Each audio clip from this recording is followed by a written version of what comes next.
नमस्कार, स्वागत है आप सभी का। आप देख रहे हैं खबर दोपहर। मैं हूं आपके साथ प्रीति। आइए शुरुआत करते हैं सुर्खियों के साथ।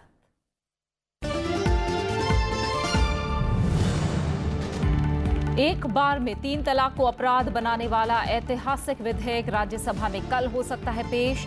संसदीय कार्य मंत्री अनंत कुमार ने कहा, विपक्षी दलों से बातचीत के बाद एजेंडे में होगा शामिल। लोकसभा से पारित हो चुका है बिल।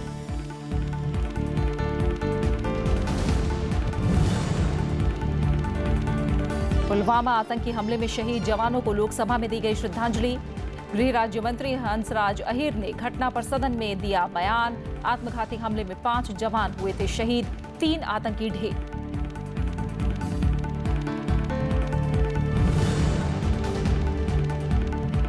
गुरुवार से शुरू होने वाले स्वच्छ सर्वेक्षण 2018 की तैयारियां जोरों पर। सफाई के पैमाने पर परखे जाएंगे देश भर में 4000 से ज्यादा शहर। सर्वे में 40 से ज्यादा लोग होंगे शामिल।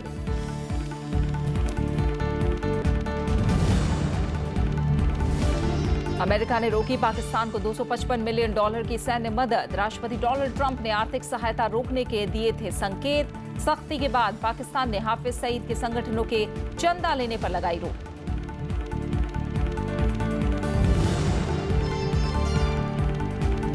और नए साल में ग्राहकों के लिए राहत की खबर। डेबिट कार्ड और भीम ऐप से 2000 रुपए तक भुगतान पर छूट लागू। एसबीआई ने होम लोन घटाकर 8.95% से किया 8.65%।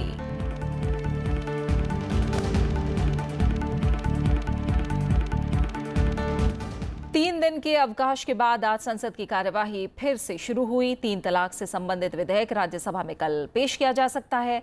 संसदीय कार्य मंत्री अनंत कुमार ने इस विधेयक पर आम सहमति बनाने की बात कही है। वैसे ये विधेयक राज्यसभा की आज की कार्यसूची में शामिल है। प्रस्तावित विधेयक में एक बार में 3 तलाक देने पर सजा और जुर्माने का प्रावधान है। इसके तहत किसी भी तरह से दिया गया एक बार में 3 तलाक बोलकर या लिखकर या ईमेल, एसएमएस, व्हाट्सएप वगैरह के जरिए गैर कानूनी और अमान्य होगा और पति को 3 साल तक जेल की सजा हो सकती है। गुरुवार को इस बिल को लोकसभा से मंजूरी मिली थी। ऐतिहासिक बिल को स्मूथ पैसेज के लिए, यानी मुझे लगता है आम सहमति से पारित करने के लिए वो मदद करना चाहिए। सर, मैं आज पेश होगा, बिल पेश होगा सर आज कल में होगा। आज या कल हो सकता है। राज्यसभा में आज शून्यकाल के दौरान समाजवादी पार्टी के सांसद नरेश अग्रवाल ने डॉक्टरों की हड़ताल का मुद्दा उठाया। उन्होंने कहा कि हड़ताल से लोगों को काफी परेशानियों का सामना करना पड़ रहा है। स्वास्थ्य मंत्री जेपी नड्डा ने इसका जवाब देते हुए कहा कि डॉक्टरों के साथ बातचीत जारी है। नेशनल मेडिकल कमीशन बिल 2017 के विरोध में आज डॉक्टर दिन भर की हड़ताल पर हैं। इंडियन मेडिकल एसोसिएशन ने हड़ताल का ऐलान किया है। पूरे देश के डॉक्टर हड़ताल पे स्थिति बहुत भयावह है। मरीजों को कोई देख ही नहीं रहा। कई मरीज मर चुके हैं अब तक। इस बारे में बात को उठा। जहाँ तक हड़ताल का सवाल है, उनके साथ बातचीत जारी है। उनके बातों को हमने सुना है और हमने अपना भी पक्ष उनके सामने रखा है। सुखेंद्र राय जी, चर्चा होगी। Okay, thank you. शून्यकाल में कांग्रेस सांसद कुमारी शैलजा ने महिला के खिलाफ बढ़ती हिंसा का मुद्दा भी उठाया। उन्होंने कहा कि महिलाओं के खिलाफ बढ़ती हिंसा जैसी घटनाओं पर अंकुश लगाने के लिए सरकार से उचित कदम उठाने की मांग भी की। तो ये दिल्ली में कुछ हादसे अगर होते हैं उसको तो मीडिया पूरी तरह से उछालता है, लेकिन देश के हर कोने में ये हो रहा है। और मैं ख़ास तौर से कहना चाहूँगी कि मेरा अपना प्रदेश हरियाणा, इतना ज़्यादा क्राइम बढ़ रहा है महिलाओं के खिलाफ, बच्चों के खिलाफ। एक नारा दिया जाता है बेटी बचाओ बेटी पढ़ाओ, सर ये नारे खोखले हो जाते हैं जब हम ज़मीन पर जाकर देखते हैं छोटी छोटी बच्चियों के साथ। और आजकल तो बच्चे भी, लड़के, छोटे बच्चे, उनके खिलाफ भी इस तरह के क्राइम हो रहे हैं। सब मेरे अपने गांव में उकलाना में एक बहुत ही इतना घिनौनी हरकत हुई है छोटी 5-6 साल की बच्ची के साथ। यमुनानगर में, अम्बाला में, गुड़गांव में, फरीदाबाद में, हर जगह इतना ज़्यादा हो रहा है। हिसार में, हर जगह इस तरह का क्राइम दिन प्रतिदिन बढ़ता जा रहा है। सर हरियाणा में ख़ास तौर पर इतनी ये क्राइम बढ़ गया है। और अभी हालांकि ये महिलाओं का नहीं, लेकिन अभी शनिवार को आपने खुद उल्लेख किया चेयर से, हमारे अटेंडेंट का, अशोक का जिस तरह से हत्या की गई, तो ये दिखा रहा है कि क्राइम किस स्तर पर जा रहा है। वहीं शून्यकाल में कांग्रेस सांसद राजीव शुक्ला ने चुनाव सुधार का मुद्दा उठाया। उन्होंने चुनाव आयोग से आचार संहिता को लेकर स्थिति स्पष्ट करने की मांग की। इतनी पाबंदियां हैं कैंडिडेट्स पे, प्रत्याशियों पे, राजनीतिक दलों पे कि चुनाव का असर, प्रचार कहीं दिखाई नहीं देता। दिनों दिन सख्ती ऐसी हो गई है कि राजनीतिक दल खुद के या उम्मीदवार खुल के जो है किसी प्रकार का प्रचार नहीं कर पाता और दिन भर उसके पीछे पीछे लोग लगे रहते हैं। इसी तरह से जो कोड ऑफ कंडक्ट है, आचार संहिता, उसके नाम पे कुछ भी अधिकारी करते, जो काम करना हो वो आचार संहिता में नहीं आता, जो नहीं करना हो वो आचार संहिता में आता है। इस मामले में चुनाव आयोग से क्लियर कट गाइडलाइंस आनी चाहिए कि आचार संहिता में क्या आता, विकास के कौन काम हो सकते हैं, विकास के कौन काम नहीं हो सकते। और हम बात करेंगे राज्यसभा की कार्रवाई को लेकर अपने संवाददाता नवविक्रम सिंह से, और सीधा उन्हीं का रुख करेंगे। नवविक्रम, सबसे पहले बात अगर 3 तलाक से जुड़े बिल की जाए, ऐतिहासिक बिल है, आज के एजेंडे में ये बिल जरूर शामिल है, लेकिन जिस तरह से संसदीय कार्य मंत्री अनंत कुमार ने संकेत दिए हैं कि ये बिल कल पेश हो सकता है, क्या माना जाए सरकार की पूरी कोशिश है कि पहले सभी दलों से बातचीत हो और आम राय बनाई जाए? जी बिल्कुल, सरकार ने साफ संकेत दिए हैं कि वो बात करने के बाद ही, एक आम सहमति बनाने के बाद ही इस बिल को राज्यसभा में पेश करेगी। और इसके लिए अगर देखा जाए बीएससी की मीटिंग में, आने वाली बीएससी की मीटिंग में सरकार इस पर फैसला सरकार बातचीत कर सकती है बाकी सांसदों से, क्योंकि हमने देखा कि इस मुद्दे पर सदन में कई सांसद बटे हुए हैं, कई लोगों की राय बटी हुई है। हमारी कुछ सांसदों से बात हुई, उनका भी कहना है कि इस मामले को, इस बिल को प्रवर समिति यानी सिलेक्ट कमेटी में भेजा जाए। तो अगर सरकार की कोशिश है, जिस तरीके से लोकसभा में हुआ, राज्यसभा में भी एक आम सहमति के साथ, बातचीत के साथ इस बिल को पास किया जाए। जी बिल्कुल, बहुत बहुत शुक्रिया नवविक्रम आपका इस तमाम जानकारी को फिलहाल हम तक पहुंचाने के लिए। और इसके अलावा राज्यसभा में आज दिवंगत पूर्व सदस्य आर मार्गबंधु को श्रद्धांजलि दी गई। सभापति एम वेंकैया नायडू ने उनके निधन की जानकारी सदन को दी। दिवंगत पूर्व सदस्य के सम्मान में कुछ पलों का मौन भी रखा गया। Sri Margabandhu started his legislative career as a member of the Tamil Nadu Legislative Assembly in 1977. He presented the state of Tamil Nadu in this house from July 1995 to July 2001.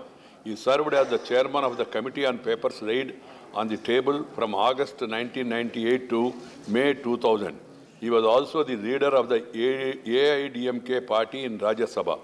In the passing away of Sri R. Margabandhu, the country has lost a distinguished parliamentarian and a noted lawyer. वही बात लोकसभा की करें तो लोकसभा में प्रश्नकाल में कार्यवाही शुरू होने पर सदन में पुलवामा में आतंकी हमले में शहीद हुए जवानों को श्रद्धांजलि दी गई। गृह राज्य मंत्री हंसराज अहीर ने सीआरपीएफ कैंप पर आतंकी हमले को लेकर सदन में बयान दिया। उन्होंने जानकारी दी कि इस हमले में 5 जवान शहीद हुए हैं और 3 आतंकवादी मारे गए हैं। मुठभेड़ के चलते कैंप की इमारत को भी नुकसान पहुंचा है। इस हमले में केस दर्ज करके जांच की जा रही है। माननीय अध्यक्ष महोदय, 31 दिसंबर 2017 की सुबह में लगभग 3:35 बजे भारी मात्रा में आधुनिक हथियारों के लैस 3 आतंकियों ने लेथपुरा पुलवामा स्थित केंद्रीय रिजर्व पुलिस बल के ग्रुप सेंटर पर 185 बटालियन पर हमला किया।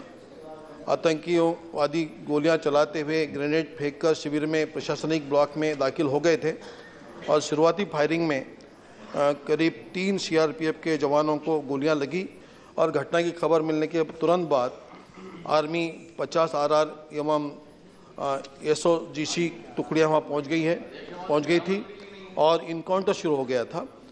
जवाबी कार्रवाई के दौरान सीआरपीएफ के 3 और जवान हवलदार तैफल अहमद और सिपाही राजेंद्र मैन और सिपाही DK भी उसमें शहीद हो गए थे। अन्य घायल जवानों को बादामी बाग स्थित आर्मी के 92 बेस अस्पताल में दाखिल कर दिया गया है। इसी कार्रवाई के दौरान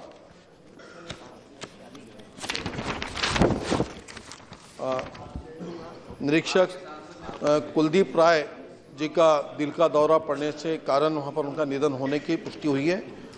सुरक्षा बलों की कार्रवाई के दौरान 2 आतंकवादी और मारे गए, जिनकी शिनाख्त फरदीन खंडे और मंजूर अहमद बाबा के रूप में की गई। मिनिस्टर स्टेटमेंट 1 जनवरी 2018 को दोबारा शुरू किए गए तलाशी अभियान के दौरान एक और छुपे हुए आतंकवादी ने सुरक्षा बलों पर गोली चलाई। जवाबी कार्रवाई में उसे भी ढेर कर दिया गया है। और सीधा रुख करेंगे अपने संवाददाता रविंद्र सिंह शोरान का और लोकसभा की कार्रवाई को लेकर उनसे बात करेंगे। रविंद्र, खासतौर से पुलवामा में आतंकी हमले में शहीद जवानों को सदन ने आज श्रद्धांजलि दी। इसके अलावा प्रश्नकाल और शून्यकाल में हमने देखा तमाम अहम मसले भी उठे हैं। साथ ही 5 विधेयक आज लोकसभा के एजेंडे में हैं। जाहिर तौर पर पूरी कोशिश होगी कि बाकी बचे 4 दिन के अंदर ज्यादा से ज्यादा काम निपटाया जाए लोकसभा में भी। जी प्रीति, देखिए लगातार लोकसभा जब से चली है, अगर पहले सप्ताह को छोड़ दिया जाए तो लोकसभा में काफ़ी काम इस बार हुआ है। कई बिल जो है वो अहम बिल पारित भी किए गए हैं, जिनमें 3 तलाक जो है वो राजनीतिक हिसाब से बड़ा महत्वपूर्ण बिल उसको माना जा रहा है। इसके अलावा आज जब जिस तरीके से सदन में सवेरे कार्रवाई शुरू हुई, तो ठीक उसी वक्त जब सुमित्रा महाजन स्पीकर ने प्रवेश किया था हाउस में, उसी वक्त पाकिस्तान के खिलाफ नारे लगने हाउस में शुरू हो गए थे। और उसके बाद जो शहीद हमारे सैनिक हुए हैं उनको श्रद्धांजलि अर्पित की गई थी। इसके बाद MOS home affairs Hansraj Ahir ने बताया पूरा घटनाक्रम कि किस तरीके से आतंकवादी घुस आए थे और उनको एक एनकाउंटर के बाद सबको मार दिया गया था। ये सारी बातें आज जो है सदन में क्वेश्चन आवर के दौरान बताई गई। इसके अलावा जो कई अहम मसले उठे उनमें सबसे महत्वपूर्ण था कि प्रोफेसर शौकत रॉय ने उठाया कि जो नेशनल मेडिकल कमीशन बिल आज जो चर्चा के लिए दोपहर बाद आने वाला है, उस बिल के उन्होंने खिलाफ जो है बताया कि किस तरीके से सड़कों पर तमाम जो डॉक्टर्स हैं वो रोष प्रकट कर रहे हैं और इस बिल को वापस लिए जाने के लिए उनकी मांग है। हालांकि सरकार लगातार यही कह रही है कि ये जो बिल आने वाला है ये कम्प्लीटली जो हेल्थ जो है हमारा है उसको रिवैम्प कर देगा और ये बहुत बेहतरीन बिल है। इसके बाद मरीजों को, डॉक्टर्स को, सबको इसका लाभ मिलने वाला है। ये जो है मसला इसके बाद अहम उठा था। इसके अलावा कृषि को लेकर के भी कई सवाल उठाए गए थे, जिनमें कृषि मंत्री राधा मोहन सिंह ने स्पष्ट किया कि सरकार 2022 तक किस तरीके से किसानों की आय में बढ़ोतरी हो और दुगनी हो, उसके लिए हर संभव प्रयास कर रही है। चाहे वो बोने के समय से लेकर के मंडी तक जब उनकी फसल जाती है और उसके बाद उनका जब भंडारण किया जाता है, तब तक सरकार लगातार निगरानी कर रही है और उसके लिए कई योजना लेकर आई है जो केंद्र सरकार और राज्य सरकार के साथ मिलकर उस पर काम किया जा रहा है। साथ ही साथ एक अन्य महत्वपूर्ण प्रश्न में सरकार की तरफ से बताया गया कि अंतरजातीय जो विवाह होते हैं उसमें 2.5 लाख रुपया इंसेंटिव दिया जाता है, वो लगातार अभी जो दिया जा रहा है वो जारी रहेगा। और अंतर धर्म जो विवाह होता है उसको लेकर के फिलहाल सरकार की योजना नहीं है। एक अन्य सवाल के जवाब में हरदीप सिंह पुरी जो कि मेट्रो के संबंध में एक सवाल का जवाब दे रहे थे, उन्होंने बताया कि मेट्रो के किराए का निर्धारण करना जो है वो सरकार के हाथ में नहीं है, बल्कि उसके लिए एक वैधानिक कमेटी बनाई गई है और उस कमेटी के पास इसका अख्तियार होता है कि वो किसी व्यक्ति विशेष को या किसी समुदाय को, चाहे वो स्टूडेंट हो चाहे सीनियर सिटीजन्स हो, उनको किसी तरह का कंसेशन देगा कि नहीं देगा। इस सवाल के जवाब में उन्होंने कहा कि सरकार की तरफ अगर सरकार को कोई प्रस्ताव मिलता है तो वो उस प्रस्ताव को कमेटी के सामने रखने में कोई दिक्कत महसूस नहीं कर रहे हैं। इसके अलावा दोपहर के बाद जो है लंच के बाद अलावा और भी तमाम मसले हैं जो उठे हैं और देखना होगा कि अब दोपहर बाद जो कार्रवाई होती है उसमें आगे के बिल को लेकर जो आज पेश किए जाने हैं किस तरह की राह दिखाई देती है लोकसभा में। फिलहाल बहुत बहुत शुक्रिया आपका। हम रुक रहे हैं यहाँ पर एक छोटे से ब्रेक के लिए, जल्द वापस लौटेंगे।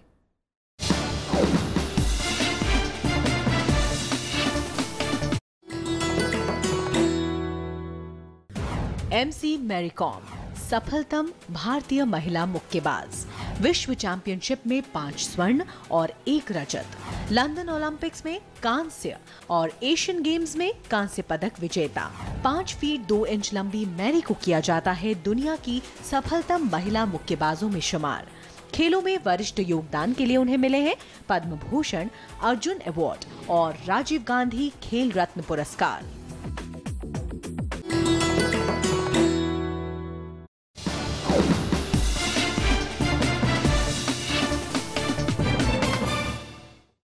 शहरी और आवास कार्य मंत्रालय इस साल 4 जनवरी से 10 मार्च के बीच देश में तीसरा स्वच्छ सर्वेक्षण कराएगा।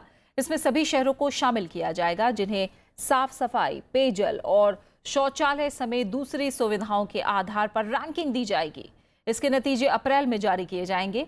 शहरी और आवास कार्य मंत्रालय के सचिव DS मिश्रा ने इस बारे में राज्यसभा टीवी से खास बातचीत की। 4 जनवरी से मिनिस्ट्री ऑफ हाउसिंग और अर्बन अफेयर्स की अगुवाई में स्वच्छ सर्वेक्षण 2018 का आगाज होगा। माना जा रहा है कि ये सर्वेक्षण अपने आप में दुनिया का सबसे बड़ा सर्वेक्षण होगा। और ज्यादा जानकारी के लिए मेरे साथ हैं सचिव ministry of housing and urban affairs mister DS Mishra. Welcome to Rajya Sabha TV sir. प्रधानमंत्री ने विश्वास जताया है कि स्वच्छ सर्वेक्षण 2018 से जो हमारा संकल्प है स्वच्छ भारत का, उसको और मजबूती मिलेगी। किस तरह से ये पैन इंडिया सर्वेक्षण किया जाएगा?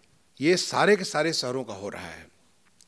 जो हिंदुस्तान में जब 2011 का जनगणना हुई थी तो कुल 4041 शहर थे। आज की तिथि में लगभग 4480 शहर हैं। ये सारे के सारे शहर इस सर्वेक्षण में लेंगे, जिसकी आबादी 40 करोड़ से कहीं ज़्यादा है। मैं समझता हूँ कि दुनिया का ये सबसे बड़ा इस प्रकार का सर्वेक्षण होने जा रहा है। जो शहर की आबादी 1 लाख से ऊपर की है, उनकी हम नेशनल रैंकिंग करेंगे, राष्ट्रीय स्तर की रैंकिंग करेंगे कि आपको 1 से लेकर 500 तक जो स्थान आएगा। और जो शहर छोटे शहर हैं, यानी 10,000 की आबादी है, 20,000 की आबादी, टाउन एरिया है जिसको नगर निकाय कहते हैं, या म्यूनिसिपैलिटीज़ है जिसको नगर पालिका कहते हैं, तो ऐसी आबादी वालों का हम लोग रीजनल रैंकिंग करेंगे। मेथोडोलॉजी में कुछ बदलाव किए गए हैं, तो कौन कौन से मापदंडों को ध्यान में रखा जाएगा जब ये सर्वेक्षण किया जाएगा? मापदंडों में इस बार बदलाव के तौर पर कई चीज़ें की। इसमें जो हम लोग करने जा रहे हैं, सबसे पहला तो करेंगे हम कि ODF के बारे में शहर का क्या प्रयास है, मैंने ओपन डेफिकेशन फ्री बनाने के बारे में शहर का क्या प्रयास है, इसके बारे में करेंगे। दूसरा हम लोग करेंगे कि आपका गार्बेज फ्री करने के बारे में। गार्बेज फ्री करना मतलब हुआ सबसे पहले तो आपको क्लीन करना, सफाई करना, चाहे घर हो, चाहे दुकान हो, चाहे सड़क हो, चाहे बाज़ार हो, सब जगह सफाई करना। और सफाई करने के बाद उसको जो है ट्रांसपोर्ट करना और उसको प्रोसेस करना, साइंटिफिक तरीके से प्रोसेस करना। जैसे कि आपका जो कंपोस्ट बना सकते हैं, उसका जो एनर्जी बना सकते हैं, या जो आपके जो कंस्ट्रक्शन डेब्रिस है उसका आप मटेरियल ऐसे सामग्री बना सकते हैं जो कि कंस्ट्रक्शन में, निर्माण में काम आ सकती है। मार्किंग भी इंट्रोड्यूस की गई है ताकि जो स्वच्छता के झूठे वादे हैं, जो झूठे दावे हैं, उनको चेक किया जा सके। मौके पर हम मुआयना करेंगे तो अगर देखेंगे कि आपका क्लेम गलत है तो गलत होने पे आपके डिविएशन के लिए नेगेटिव मार्किंग की व्यवस्था इस बार की गई, पहले बार किया गया। इसी प्रकार से जो हमारे नागरिक हैं, नागरिकों से पहले केवल हम उनका जो है जितने सारे वो हमको मैसेजेस कर देते थे उसको काउंट कर लेते थे कि कितना उनका इन्वॉल्वमेंट है। अब इस बार नई चीज़ की गई है कि आपको हमारे नागरिकों का एक तो स्वच्छ ऐप है, स्वच्छ ऐप से आपकी समस्या का निदान करने के लिए तो कितना स्वच्छ ऐप का आपने प्रयोग किया है, तो आपके लिए मौका होगा, उस शहर के लिए सारे लोगों को मौका होगा कि जब आपका जो सही फीडबैक है आपके शहर को सुधार करने में, क्योंकि हम लोग एक सफ़र पे चल रहे हैं और वो सफ़र है देश को स्वच्छ बनाने का, वो सफ़र हमारी सफल होगी। जी बिल्कुल सर। टॉयलेट निर्माण का जो कार्य है वो प्रभावशाली रहा है, लेकिन जो हमारा कलेक्शन और सॉलिड वेस्ट मैनेजमेंट सिस्टम है उसको कैसे और मजबूत बनाया जा सकता है?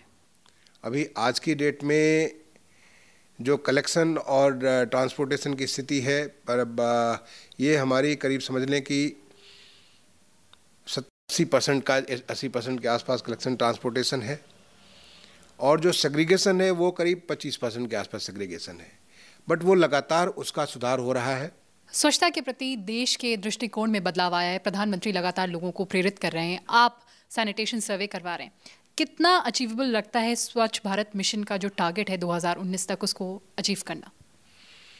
देखिए, चुनौतीपूर्ण जरूर है, लेकिन जिस प्रकार से पिछले 3 साल में बदलाव मैं देख रहा हूँ, शुरुआत में नहीं लगता था कि इस प्रकार की चीज़ हो सकेगी, लोगों को विश्वास नहीं था, लेकिन आज देखिए कि आप कहीं भी जाइए, हर एक में एक जागरण आया है, जागरूकता आई है, और हर कोई कोशिश कर रहा है।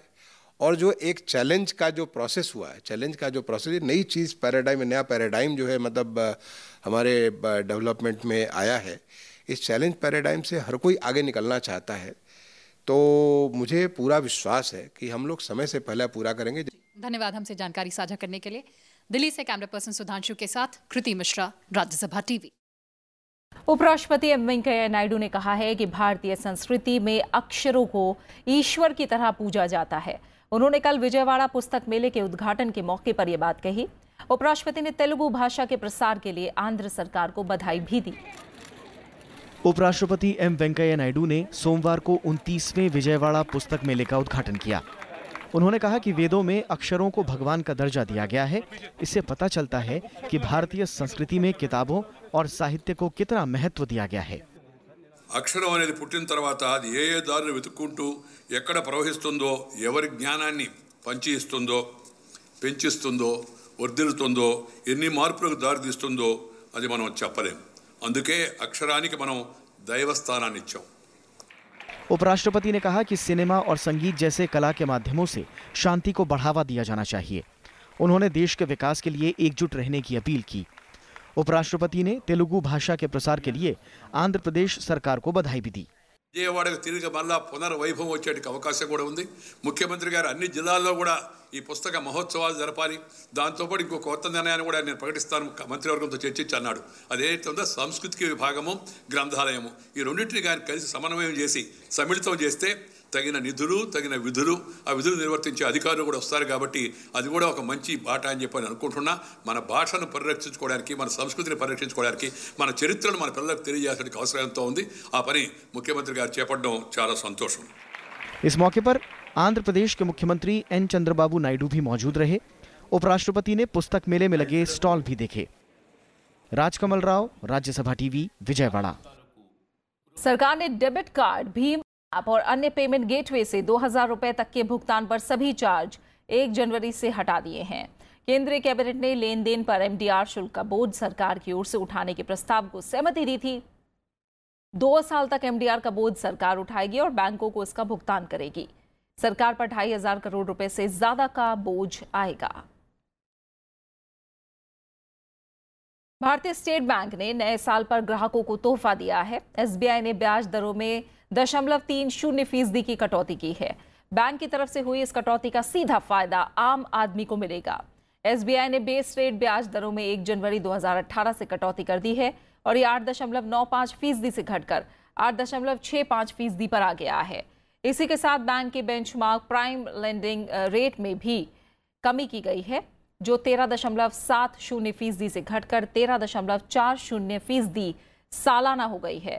इन बदलाव के बीच बैंक ने MCLR में कोई बदलाव नहीं किया है। ब्याज दरों में कटौती का बैंक के 80 लाख ग्राहकों को फायदा मिलने की उम्मीद है। अमेरिका ने पाकिस्तान को मिलने वाली $255 मिलियन की सैन्य मदद रोक दी है। अमेरिका की ओर से एक कदम राष्ट्रपति डोनाल्ड ट्रंप के उस बयान के बाद उठाया गया है जिसमें उन्होंने पाकिस्तान को आतंकियों की सुरक्षित पनाहगाह करार दिया था।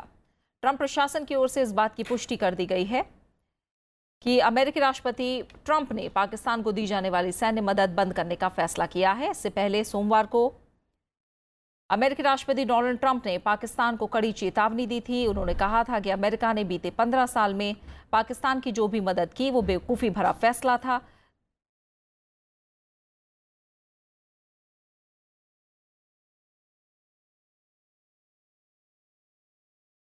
अमेरिकी राष्ट्रपति डोनाल्ड ट्रंप के सख्त तेवर के बाद पाकिस्तान के विदेश मंत्री ख्वाजा आसिफ ने पाकिस्तान के प्रधानमंत्री शाहिद खाकान अब्बासी के साथ कल बैठक की।